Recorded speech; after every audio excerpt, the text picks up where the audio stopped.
the Russians ran. And it's been a humiliation for Putin and the Russians, an absolute humiliation. This was Putin's southern flank, so important to him, his only warm water port in the whole of Russia, as it were. So it's a massive defeat. I mean, it really is Putin's Waterloo, if you like. And those of us who've been so heavily involved in Ukraine as well hope that it will have a knock-on effect in Ukraine too. But yeah, I don't think we should underestimate this. This was a Russian defeat as much as it was an Assad defeat. Hello and welcome to Frontline for Times Radio with me, Kate Gerbeau. And today we are joined by Hamish De Bretton Gordon, who spent 23 years in the British Army. He served during the First Gulf War in Cyprus, Bosnia, Kosovo, Iraq and Afghanistan, and is former commanding officer of the UK's Chemical, Biological, Radiological, Nuclear Regiment. In his book, Chemical Warrior, he writes about his career, including his extensive experience in Syria. Hamish, welcome back to Frontline. Good to see you again. Just before we talk a little bit about your history of involvement in Syria, can you give us a brief reaction to the momentous events and this lightning revolution? Well, thank you very much for having me. I think, first of all, my initial reaction is absolute delight. Speaking to all my Syrian friends in this country or in Syria, really in the hours after it happened, they were ecstatic. You know, most of them saying, we can't sleep, we haven't slept for days, this is just amazing. And for me, that is the barometer of, you know, if this is a good thing or a bad thing. And on the face of it, certainly initially, a really good thing. I think a lot of people were amazed by the speed that it happened and how, you know, Putin's deck of cards fell down so quickly. But I think, as we'll discuss, you know, the rebels have evolved. I haven't been to Syria, admittedly, for about three and a half years or so, but in that time they've really evolved. World situations have come to a point where it was a perfect storm for the Syrian opposition. Putin was really struggling. You know, Assad was struggling. Lots of other things were happening. The Iranians were absolutely hammered when their proxies, Hezbollah and their militias in Iraq and Syria, were really decimated by the attacks from the Israelis. And that allowed this perfect storm to develop and allowed the rebels to move so quickly through Syria. But the most important thing to me, this was a public uprising. The public supported this. Had they not, then it wouldn't have happened. So, you know, in these early days, I am absolutely delighted, and my very dear Syrian friends are delighted, and we all really hope and pray for a brighter dawn tomorrow for Syria, because so many people have suffered over the last 15 or so years since the Arab Spring, and even the 50 years of the torturous Assad family rule of this wonderful country. And you were in and out of Syria for about 8 years until 2020. What were you doing exactly? Well, I mean, it sort of evolved. When I left the British Army after many tours in Afghanistan, I then initially went into Syria with the media. There were a number of chemical attacks in late 2012 and early 2013. And that's how I got involved, providing expert advice to US media and the BBC and others. And once I'd been in Syria, met people and realized what a desperate situation they were. And people might remember back to 2012 and 2013, you know, it was horrific. Assad was in full-scale battle with the rebels, and the whole place was awash with Al-Qaeda and ISIS. It was the al-Nusra fighters at the time, and many aid workers and foreigners who'd gone in to help were captured by ISIS and Al-Qaeda and murdered. And that was the sort of environment that I found myself in. I also met my very dear friend, Professor Dr. David Nott, who was doing surgery across Syria. And, you know, he really encouraged me to help. And all the Syrian medics I met along the way, I then realized we must help. And I remember it very clearly. There was a big chemical attack in a place called Sarakeb in May 2013. And it was the nerve agent sarin. And I collected the evidence for it. I went back to the UK as I described in my book, I was actually arrested at Heathrow Airport for allegedly carrying chemical weapons, which I wasn't. But I then went to try and brief as many people as I could find on what was going on and the chemical attacks.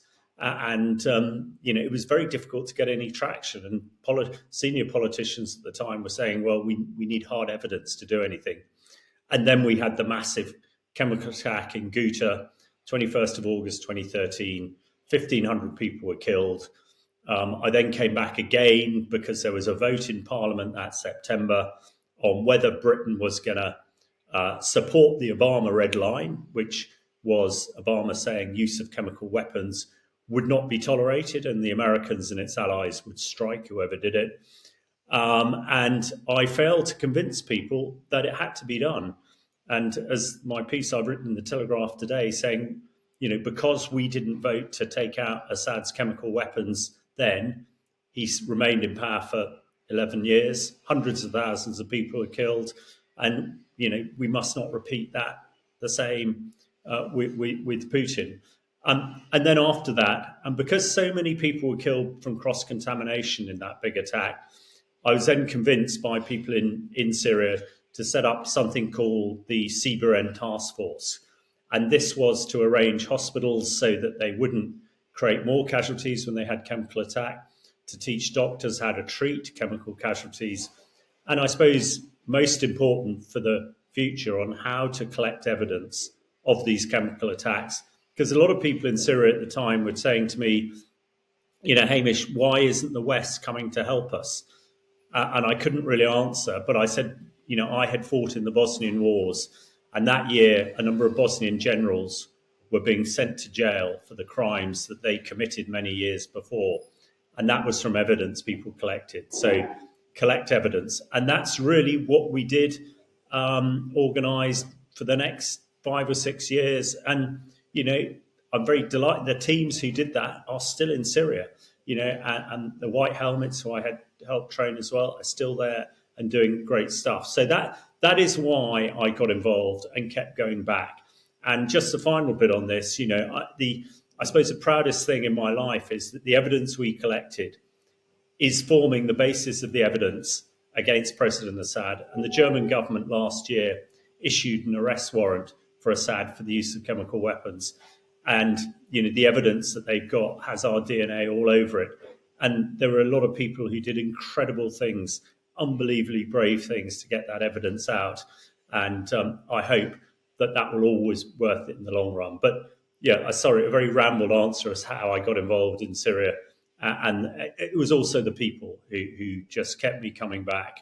And one final story on this, in my last trip to Syria in 2020, I was in a hospital near Aleppo, and there'd been a big Russian bomb attack a few weeks before, and there was a little boy who was sat on a stool, and he didn't have any legs, and he didn't have an arm, and he was about 2 years old.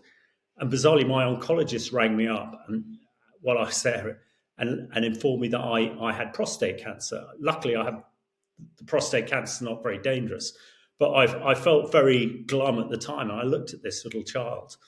And he just broke out in a great grin and smiled. And I thought, crikey, what on earth am I worried about? All I had was a $50 note in my pocket, which I stuffed into his shirt. And hopefully that helps him today and onwards. And you were in Aleppo in 2016 when it fell for the first time to Assad's forces with the support of heavy cruise missile strikes by Russia. Can you describe what it was like being there at that time? Well, this was a horrific time. Assad had been fighting conventionally to try and take Aleppo from the rebels and the civilians who were encompassed in them, about 400,000. And then the Russians joined the fight in 2015 and really started hammering Aleppo with everything that they had. And it was those last few weeks in December 2016 when Assad started dropping chlorine barrel bombs all over the place. We then, Dr. David Nott and his charity and the medical charity OSAM, which is the Union of Syrian Medical Charities, identified that there were 500 orphan children trapped in Aleppo.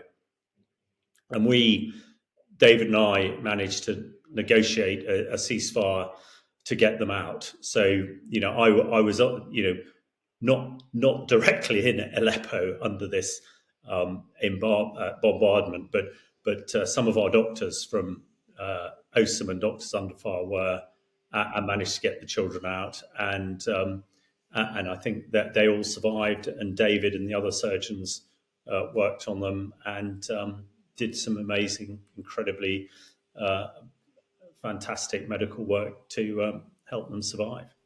So, bringing things bang up to date, Hamish, we're in the very early stages of the interim salvation government set up by Hayat Tahrir al-Sham. What can you tell us about this group? Because I think you have already come across them in your time in Syria. Yeah, this is a really difficult one, and I really appreciate that for people who are watching this podcast and listening to it, and people who are watching the news, because HTS, Hayat Tahrir al-Sham, are a jihadist group. They did grow out of Al-Qaeda and ISIS. Now, the Al-Qaeda and ISIS I saw in 2013, 2014 were very different from the HTS I saw in 2019 and 2020. So they're definitely involved. And I do remember very clearly around 2016. And because we were sort of helping in the medical networks in Idlib province in northwest Syria, and HTS were running the sort of government, if you like, and everything else, the roads and services. And, we're in effect like your local district council. And at the time, we were sort of going, yeah, really, you're Al-Qaeda, you're jihadists. But the line was, no, we're not. We've developed from that. We want to be the authentic government of northwest Syria. So then by 2020, the sort of shackles of Al-Qaeda had, were indiscernible. You couldn't really see them, and I felt relatively comfortable, being in these people's presence. Whereas, back in the day, one, was in disguise and, avoided any contact with Al-Qaeda or Islamic State. So they had developed. Well, I mean, the other thing I'd say is that, the sort of military arm of HTS back in 2019, 2020 were pretty ragtag and bobtail. They didn't look like me to be a determined fighting force that could, run through Syria in, just over 7 days. So it's pretty clear that in that intervening 4-year period, they've been doing a lot of training, a lot of equipping, and that presumably they've been helped to do that, and presumably by the Turks. And I would say, I always found the Turks were fantastic with all our activities in northwest Syria. They often helped me get in and out of the border, as it were. They always provided help. And, I know that they have a bad press quite a lot of the time, but when it came to northwest Syria and doing what they could for the people who were trapped there by Assad, I think they did a great job. So it was to see HTS roll through, Aleppo in 2 days, a couple of weeks ago. And I looked at them, and they looked like professional soldiers to me. They were well dressed in military uniform. They're well equipped, and they were operating like professionals. So I think that is, a testament to something. But they turned themselves into a really effective army. And of course, a lot of their ranks were the old Free Syrian Army, which is the original opposition who tried to overthrow Assad, at the beginning of the Arab Spring, who had no sort of hard political or religious affiliation. So I think people should be reassured that the majority of, the HTS fighters are those old Free Syrian Army people who, to call them moderates and secular, people might find that difficult to understand, but most people in Syria are moderate and secular. It's in the extremes of Assad's Alawites and the extremes of the jihadists, but the 90% in the middle are moderate. So, I mean, HTS is still a prescribed terror group in the US by the US and the UK. And yet here we see this interim government being set up very much in the early stages.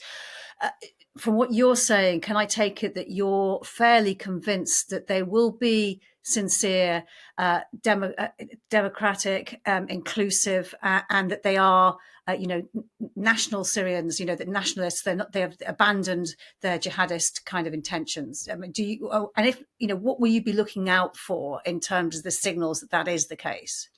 Well, I think, Kate, I'm more upbeat than most people, but then again, I suppose I've had more experience of them than most people. What they're saying at the moment strikes me as being the right things. Again, I've written in the press this week that they must try and not repeat the mistakes of Iraq 2003, where after Saddam Hussein was overthrown, we got rid of the police force, got rid of the military, got rid of all the organs of government. And they seem to be doing that. I know they've got rid of the Assad secret police. That seems sensible to me, but you still need police, you need judiciary, you need the water to run, the sewage to run, etc., etc. Although Assad's destroyed most of it, so that needs to be rebuilding. So what is coming out of Damascus at the moment, to me, seems like it's along the right lines. I had a lot to do with the white helmets in the day. The white helmets are now, very visual. We see a lot of them on social media. They're doing a lot of great stuff. And only today I've been talking to journalists in the white helmets who are trying to investigate some of the Assad chemical weapons sites. And they seem to be doing the right thing. So I think in these early stages, and there will be issues, there will be problems, no doubt. Yesterday there was a talk about some ultra terrible Assad policeman they were trying to hang in Damascus. So this is not the UK. This is not democracy as we know it. This is democracy 2.1. This is Syria. This is Syrian Arab way of doing it. So I think we have to be very careful about imposing our own sort of thoughts and ideals and standards on this. But if we can come to a sort of Syrian, in inverted commas, democratic political system, which is secular and everybody has a chance to live alongside each other, then, at the moment, we are going in that way. I would say I think the Americans are absolutely right to hammer ISIS in the eastern desert. And actually, what the Israelis are doing by hammering the chemical weapons site and Assad's old military equipment and stuff, again, I think is probably the right thing. The West should not try and muscle its way in there. The West and the international community should provide the resources and the expertise, the advice.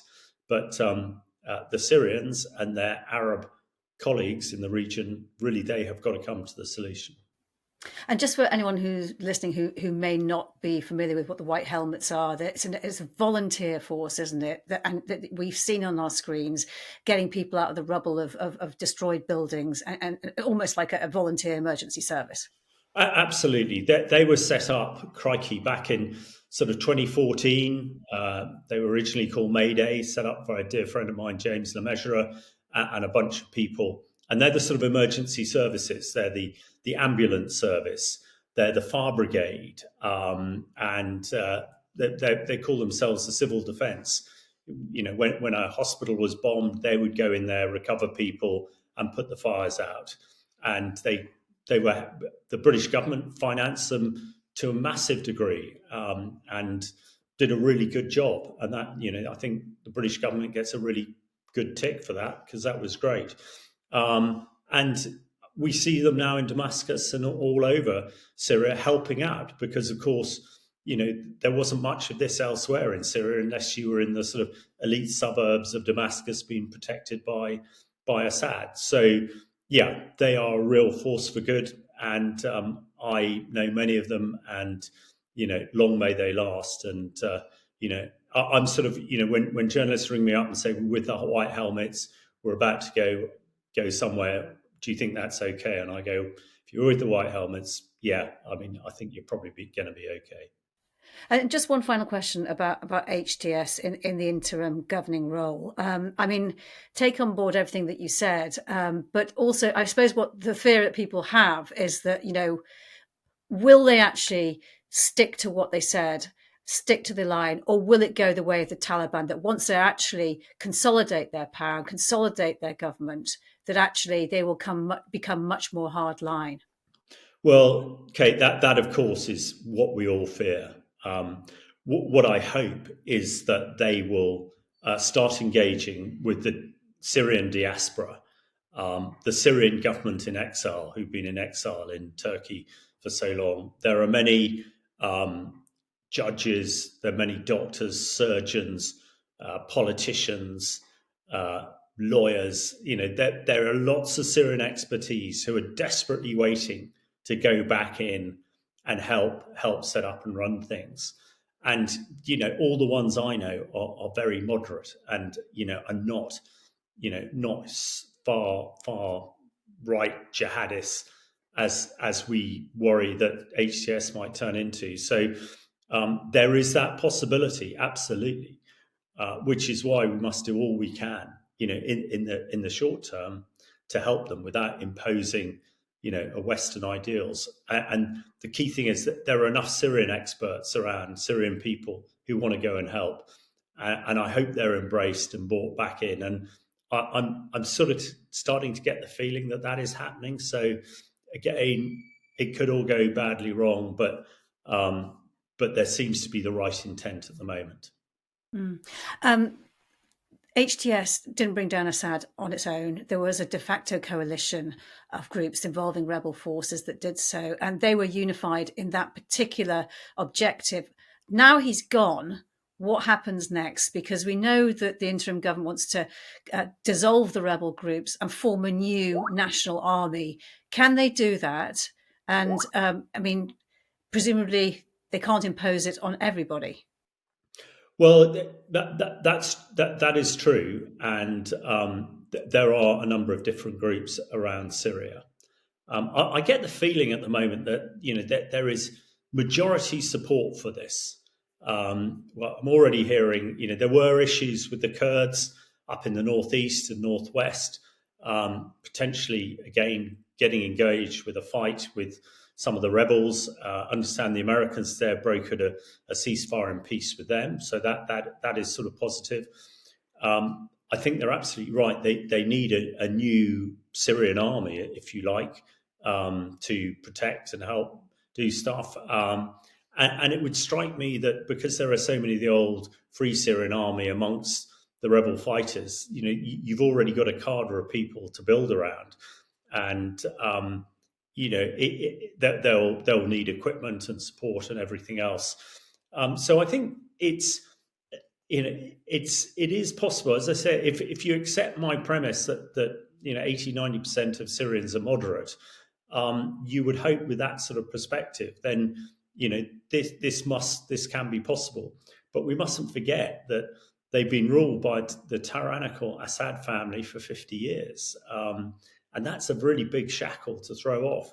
The country is absolutely razed to the ground and decimated, and will require trillions of dollars to rebuild it. But I just feel that there is the Syrian expertise, particularly outside Syria, who, as long as they're embraced and brought back in, can provide that sort of financial, building, military, police leadership, judicial leadership to get things going. So it is going to be incredibly difficult. But this is not Afghanistan. This is not Iraq.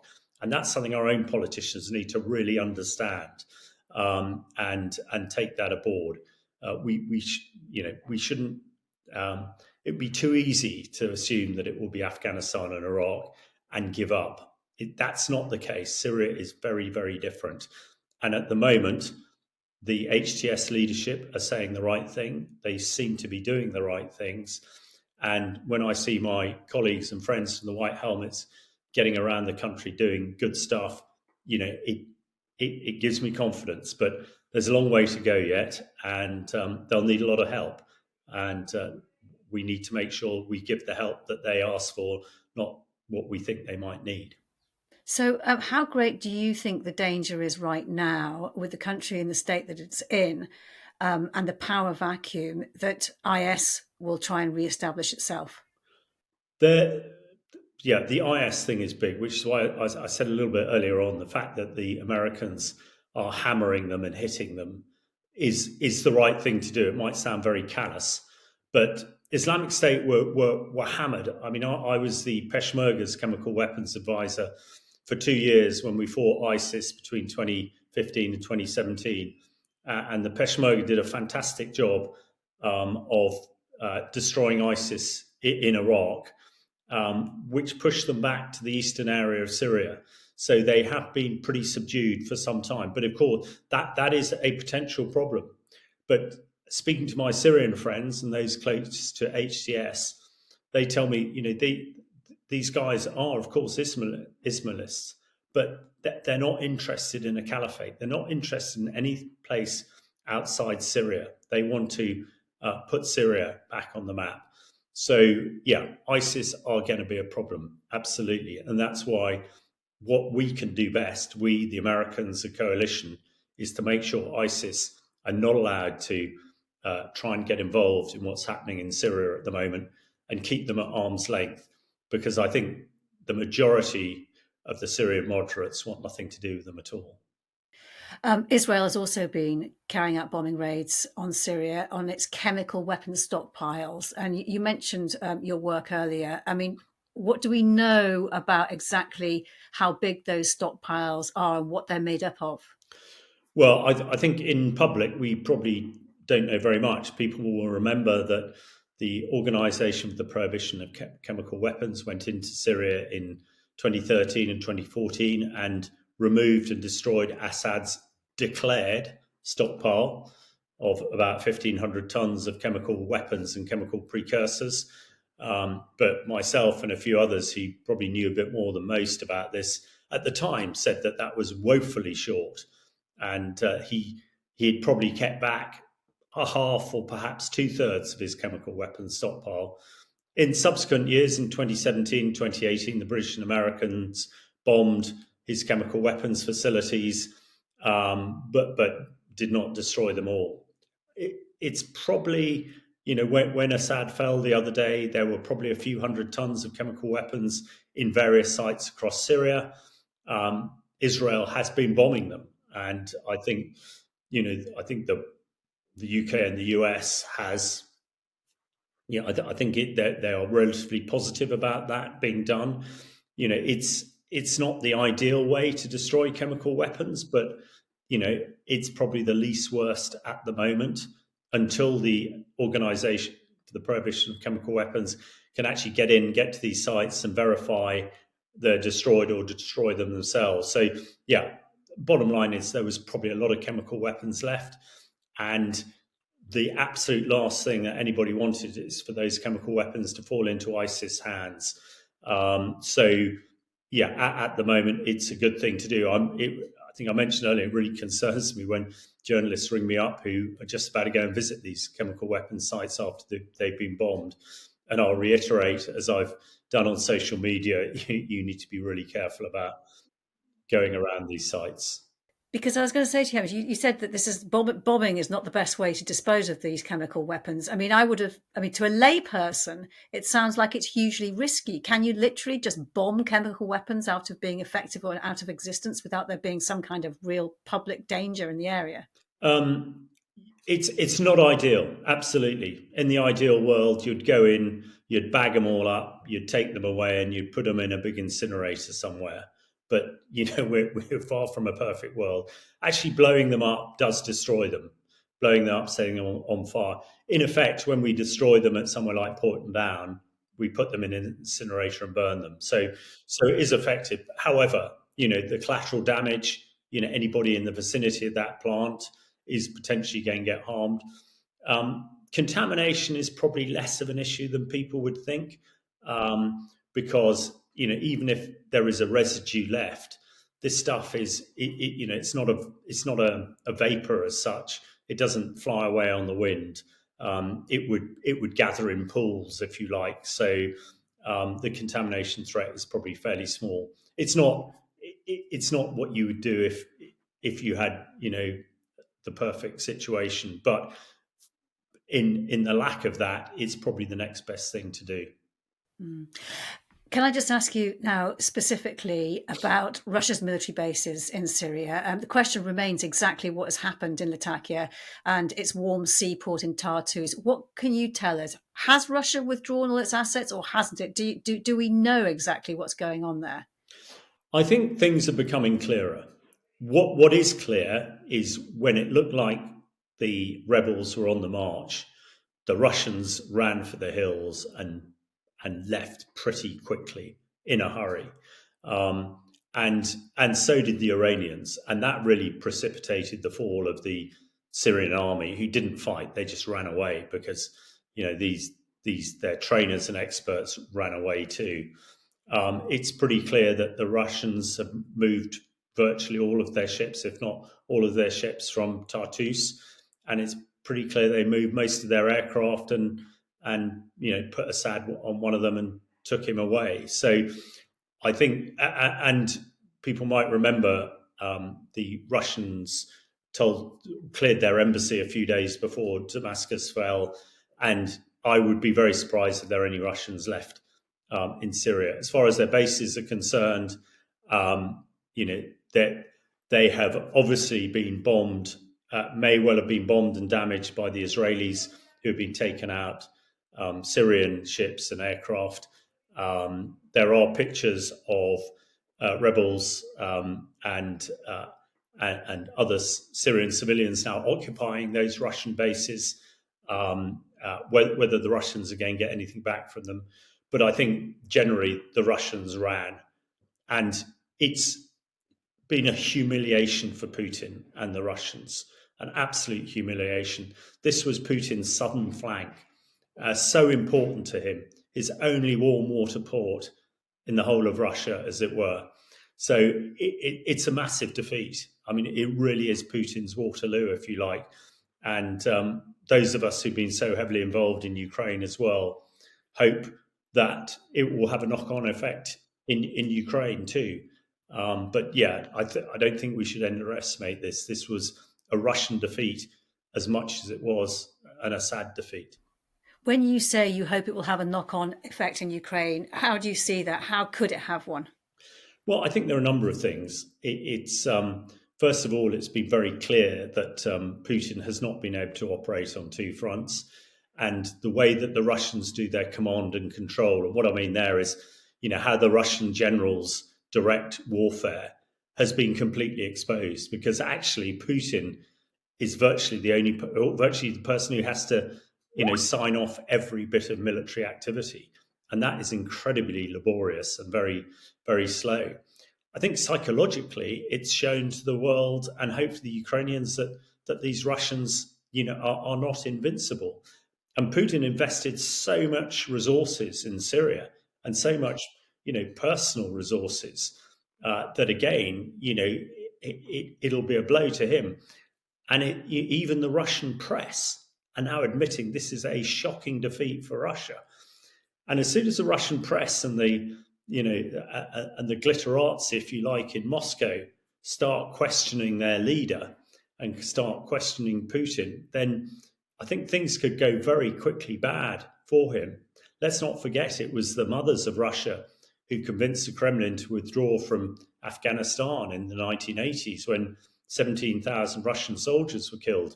Again, probably not accidentally this week, the British government have announced the Russians have suffered 700,000 casualties in Ukraine. So I think lots of things are building up against Russia.